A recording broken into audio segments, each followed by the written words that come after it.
النادي الأهلي بيحدد شروطه للاستغناء عن اللاعب وسام أبو علي، وبلغ مسؤولين النادي الأهلي وسام أبو علي بالموافقة على أي عرض احتراف يجيله في خلال فترة الانتقالات الصيفية، ولكن بشرطين. الشرط الأول إن في حالة الرحيل في فترة الانتقالات الصيفية هيكون بعد ما تنتهي منافسات كأس العالم للأندية، والشرط التاني هو إن مش هيتم مناقشة أي عرض يقل عن 6 أو 7 مليون دولار، وفي أكتر من عرض جاله في الفترة الأخيرة وكانت من تركيا وألمانيا وفرنسا. ومسؤولي النادي الأهلي مش بيمنعوا رحيل اللاعب والعودة مرة تانية لقارة أوروبا، ومش هيكونوا ضد رغبة اللاعب طالما في عرض مناسب يرضي جميع الأطراف.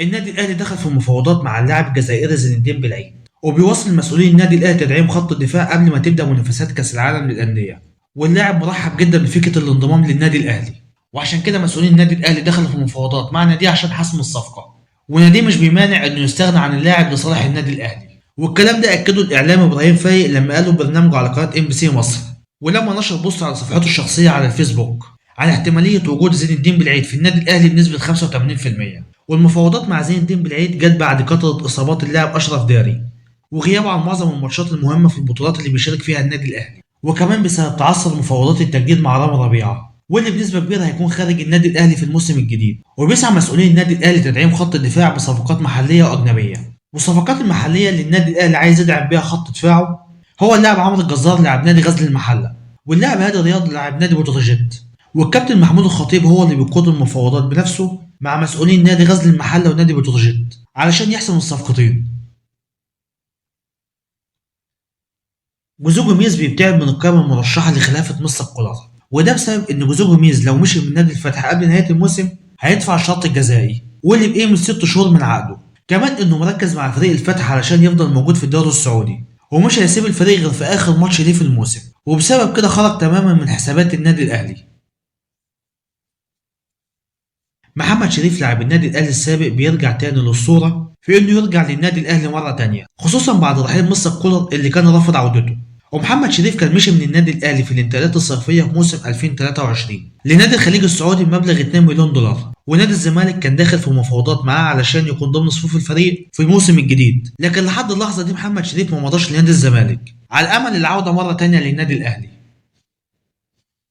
بسبب الستوري اللي نشرها رامي ربيعة واللي كانت فيها رسالة من واحد من مشجعين النادي الأهلي واللي كان بيهاجموا فيها بسبب تراجع مستواه الفترة الأخيرة. وعشان كده الكابتن محمد يوسف المدير الرياضي وجه تحذير شديد للاعيبة وطلب منهم إنهم ما ينشغلوش بالسوشيال ميديا ويتجنبوا استخدامها بصورة غلط والتعامل معاها يكون بحذر، وكمان بلغ اللاعيبة إن الفترة اللي جاية مش هتتحمل أي أخطاء خصوصا بعد الخروج من نص نهائي دوري أبطال أفريقيا على إيد نادي صن داونز الجنوب أفريقي.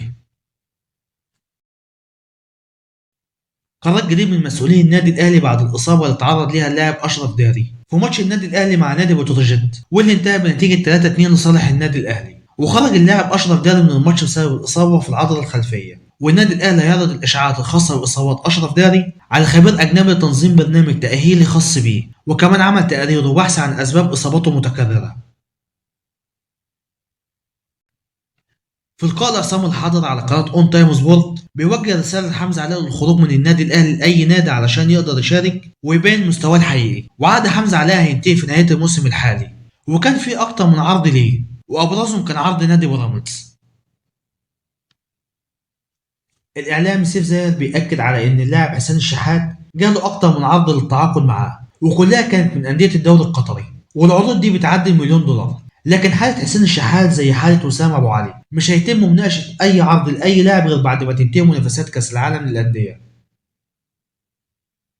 نادي المقاولين العرب حدد مبلغ 50 مليون جنيه لبيع حارس مرمى الفريق محمد سيحة والمعار لنادي حرس الحدود، وده بعد العروض اللي بدأت تجيله واللي من ضمنها عرض من نادي بيراميدز وعرض من النادي الأهلي. وسبب دخول النادي الأهلي في المفاوضات مع نادي المقاولين العرب لضم محمد سيحة هو إن ممكن مصطفى شوبير ما يكونش موجود مع النادي الأهلي في الموسم الجديد، وبكده محمد سيحة هيكون أفضل بديل ليه في حالة رحيله. ومحمد سيحة شارك مع نادي حرس الحدود في بطولة الدوري العام في 13 ماتش واستقبل 14 جون وطلع بشباك نظيف في 7 ماتشات.